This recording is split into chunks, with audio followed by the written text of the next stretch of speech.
Dan silakan Rahmat yang singkat. Baik. Assalamualaikum warahmatullahi wabarakatuh. Terima kasih kepada teman-teman media yang sangat luar biasa sekali. Saya pikir dari awal kita hadir tadi siang, jumlah wartawan yang hadir itu hampir sama dengan yang ada hari ini. Artinya luar biasa, teman-teman sudah bertahan mengikuti juga Fadel diperiksa selama sekitar. Langsung aja, Bang.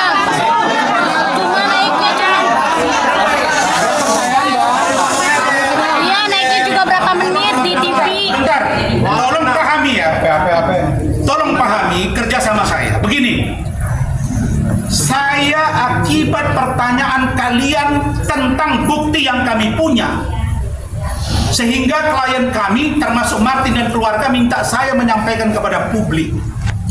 Hati-hati, begini pun kita masih dicari kesalahan, Bapak. Saudara-saudara, tolong pahami, kami bicara pakai frame hukum. Kalau langsung to the point, tanpa ada bahasa yang substantif, bisa menjerat leher kami. Meskipun kami sebagai lawyer tidak sama dengan klien, ada hak imunitas. Silakan Pak yang singkat. Ya baik.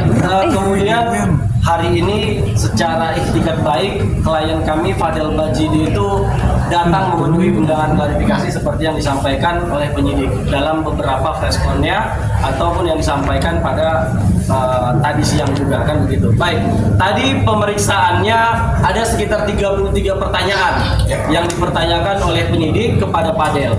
33 pertanyaan ini secara lugas, secara tenang dan sesuai dengan fakta. Fadel saya lihat sangat tenang dia menjawabnya. Dia menceritakan kronologi awal pertemuan dia dengan Loli sampai dengan kondisi Loli yang dijemput oleh ibunya. Itu semua diceritakan. Lebih dari 3 halaman hanya untuk menceritakan kronologi. Artinya tidak ada yang ditutup-tutupin, tidak ada insya Allah keterangan palsu atau apalah sebutannya, karena memang dengan fakta yang disajikan, insya Allah unsur-unsur pasal yang dituduhkan sebagaimana laporan NM itu kami yakin tidak akan terpenuhi.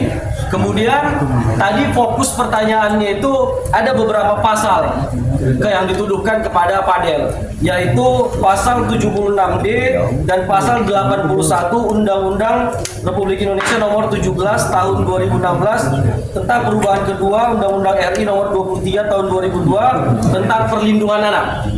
Jadi pasal ini pada pokoknya terkait dengan seseorang itu dilarang melakukan kekerasan atau ancaman kekerasan, memaksa anak melakukan persetubuhan dengannya atau orang lain.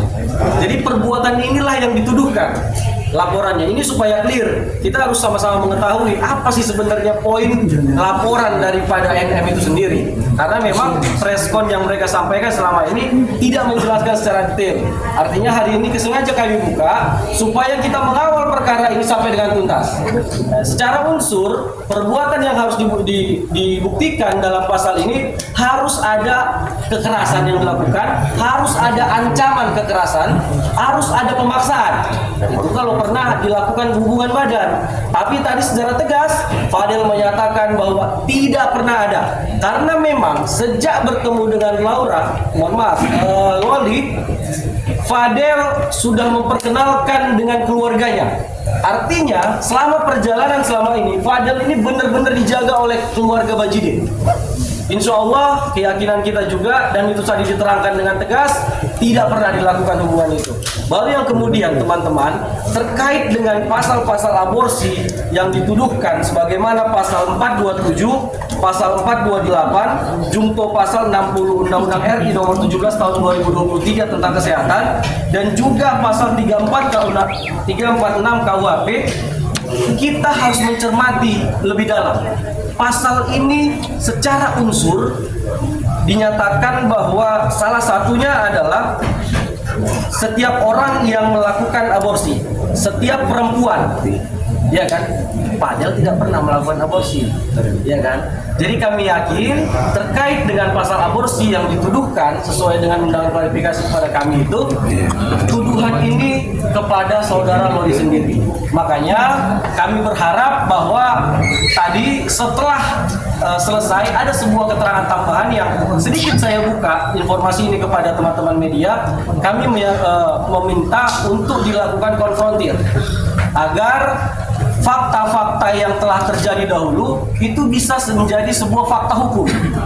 Artinya di dalam konfrontir itu nanti akan dicari tahu kebenarannya, mana yang benar. Konfrontir ini nanti akan dilakukan antara Fadel sendiri dengan Laura Mizani, selaku yang sebenarnya kalau kita melihat secara unsur pasal yang dituduhkan tadi, harusnya Laura Mizani sebagai saksi korban. Makanya harus dilakukan konfrontir ini supaya tidak ada keterangan yang berbeda ke depannya. Saya pikir itu aja. Satu poin. Apa yang disampaikan Saudara Rahmat tentang konfrontir. Konfrontir ini dijelaskan oleh pihak kuasa hukum NM yang mengatakan jangan pernah bermimpi, tidak ada yang namanya konfrontir, tidak ada yang namanya mediasi. Emang kau siapa? Kau bukan penyidik. Yang namanya restoratif justice itu sudah ada edaran dari Bapak Kapolri, bukan IT saja, tapi pidana-pidana seperti ini juga boleh dilakukan. Yang kedua, kami juga meminta kenapa dilakukan konfrontir, bukan head to head antara Loli dengan Fadel, bukan, didampingi oleh KPAI, kemudian penyidik PPA, didampingi para lawyernya, dan mereka silakan dicek di situ siapa yang berbohong, siapa yang tidak.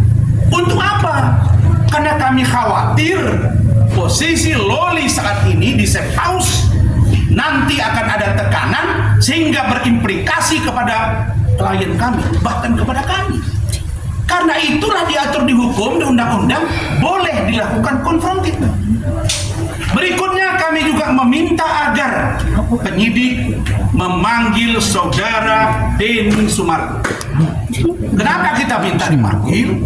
Karena Denny Sumargo mengundang di podcastnya saudara NM, di mana saudara NM mengatakan sudah tidak menganggap Loli sebagai anaknya, tidak masuk dalam harta warisan, dan dikeluarkan dari kata. Begitu ya?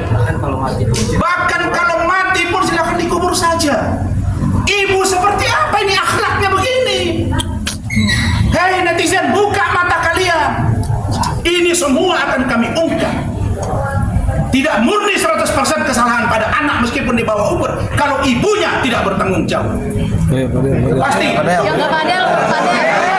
Untuk itu keterangan dari Denny sangat dipentingkan. Kenapa? Di luar dia telah memanggil Nikita Mirzani, Denny Sumargo juga telah memanggil di podcastnya saudara Loli dan Fadel. Oke.